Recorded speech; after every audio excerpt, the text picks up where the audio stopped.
There's some good stuff there, man. Yeah, we missed a lot. Shit, we missed the good bits. Yeah. No, There's one thing I want to say about the Ecovillage. Obviously, we've been in nearly a year, and we've just recently been taken to court. But this court order is not signed by the judge, and the judge wasn't under oath when he made the verdict. Now, a judge has two roles under the common law. One's known as a Melchizedek priest, the other one's a Levitical priest. If he's a Melchizedek priest, he's under oath, he must do justice before God, and he can only, in that instant, decide a dispute between two real men. Yeah.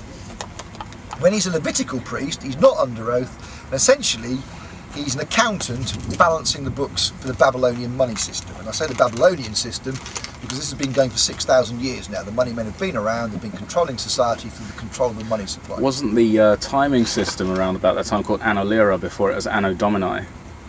Anno Lucia. Anno Lucia. Yeah, we're now in the year Anno Lucia, the year of like 6010. Yeah. Yeah, no, so it all goes from the inception of Babylon. And this is the great myth we have been sold by history. We think there are conflicts of Christians and Jews or whatever, or Muslims and Jews, or capitalists and socialists, or whatever. But they're all completely invented conflicts. Quite often the bankers are backing both sides. So no matter who wins, they win. And people say that history is the documents we're allowed to the winners. Sorry, people say in history that the winners write the documents of history. Yeah. But that's not the case. History is the documents we're allowed to see, basically. And there's all sorts of secret documents that have been hidden away in the Vatican and various other places, even the British Library. Anything that doesn't fit with their archaeological theories is buried in the bowels of the British Library and forget about it. Why did they burn down the library in Alexandria? Again, because they wanted to stop access to ancient knowledge. When they went into Iraq, they didn't go to the oil fields first, they went to the Museum of Baghdad. And fucking ransacked it. Yeah. Yeah, and the archaeological dig sites as well. They just like and that's because, them out. again, Iraq is Sumer, was where Babylon began, so they know that there's all sorts of ancient knowledge there that would help us out now. And something like about 100,000 of the tablets have been translated, another 400,000 that have never been translated have now gone missing, basically. So there's a number, and again it's a very good example of how we look at the world. The invasion of Iraq, now there's several levels it works on. Obviously the level you work on is the president said they've got to go and restore democracy. Now, anybody with half a brain can see that's not the case. I mean, Saddam was a dictator and everything else, he did terrible things, but by the standards of his region he was actually a liberal. Yeah, he looked after his people, he educated them, made sure they were well fed and so on. By the standards of many Arab regimes, that makes you a liberal. I'm not an apologist for him, but I'm just putting it in context, yeah? So clearly it's not about restoring democracy. Then people say it's about oil. So yeah, it is obviously we need to control the oil supply. But then it was about finance, because Saddam was starting to sell his oil in euros. And at the moment, the only reason people need dollars is it's the only thing you can pay for oil in, so you need dollars. That's what keeps the American economy going. If everybody else had started to do it in euros, the American economy would have collapsed virtually overnight. So that was why they had to go in as well. But then people say, oh yeah, but what about the ancient knowledge? They went straight to the Museum of Baghdad.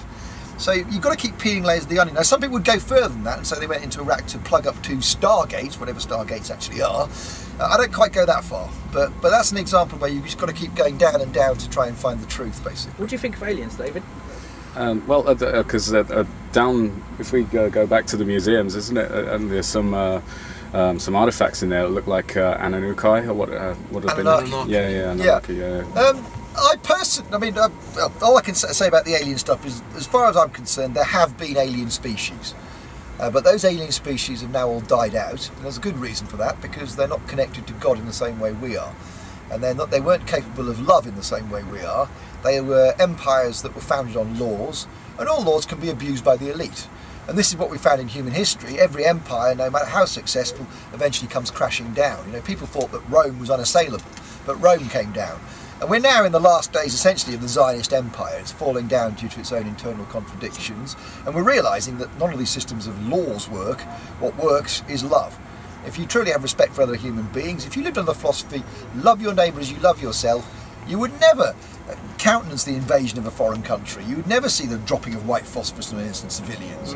So what I've said in the Truth Manifesto, I've just prepared for the election for a friend, obviously it stands good now, is that we should put spiritual values at the very heart of political life, basically. And when you say spiritual values, a lot of people would say, yeah, but do you mean like living off the land and fucking off technology? Can you answer that kind of query? Yeah, no, I've got absolutely no desire to go backwards. When I used to go on public platforms and say, you know, you've got to go and live on an eco-village, source your own food and energy. Do you mean not buying tomatoes from, I don't know, Australia? You know, Yeah, not buying. I mean, the craziness about food being shipped across the planet is insane. Obviously insane. What was the question? What's that bloody? That's all right. Food. What were we talking about? Yeah. But I always said that the reason we source our own energy, we get our windmills out, we get our solar panels out, is so you can then get on your computer, you can get on the internet, and you can still use the modern technology. Yeah, I'm not anti-technology at all. Basically, as long as technology serves mankind, I've got no problem with it. The problem comes when we start serving technology, basically. Yeah. And in the last 30 years, we should have had loads more leisure time, because technology's done a lot more stuff now. But that hasn't happened because of the debt system, basically. They've just got us further and further into debt. We now have a national debt that is approaching $1 trillion, basically. And to put that in context, when Labour came into power in 1997, it was only 350 billion. The interest this year on the national debt is £43 billion. That means 43 billion goes into the pockets of rich bankers, essentially for printing bits of money. And that money, of course, comes from the taxation of people who create real wealth. The people who are out there actually doing something useful, yeah? Is it alright if I ask Dave a question? Mate, go in there. Yeah, Dave, you know the Rothschilds and the elite families, they do believe that they've got alien DNA in them. I've heard that. That goes right back to the Sumerians. Yeah. Why do they think that? Well, there's lots of misunderstandings of the prophecy. There is a central prophecy which I can talk about in more detail. And the thing about human beings, they always want to interpret the prophecy literally. And aliens is the latest literal interpretation of that prophecy, basically. When they talk about people who come down from on high, they could just be talking about gods, not from the skies and so on, yeah? Now, to put this into context, I will tell you, and a lot of this I get off God, but I have information that supports this, is that life on Earth was an experiment carried out by 4 higher races. Now, they're all bipedal intelligent races, but they're known as the cats, the birds, the original man, and the cattle, yeah? And what happened is they all put their DNA together in this big vat, they steward the thing to Earth in a spaceship, chuck it all down, set off some reaction so that this DNA will evolve. And their argument is the one that looks most like them at the end, they win. Their DNA is the most powerful.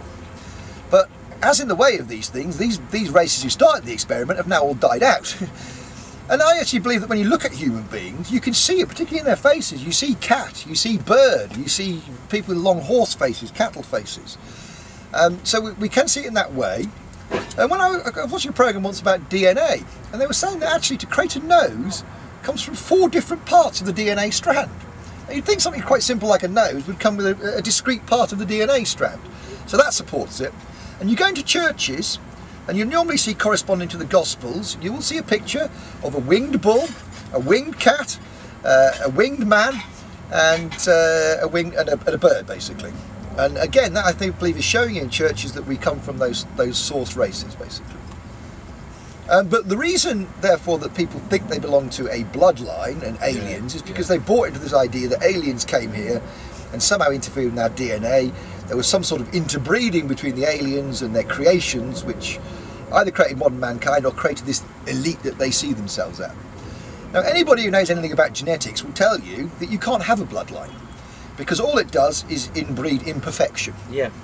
And therefore, if you have a pure bloodline, eventually it'll just die out, as we saw, in fact, with the royal families of Europe with haemophilia and madness.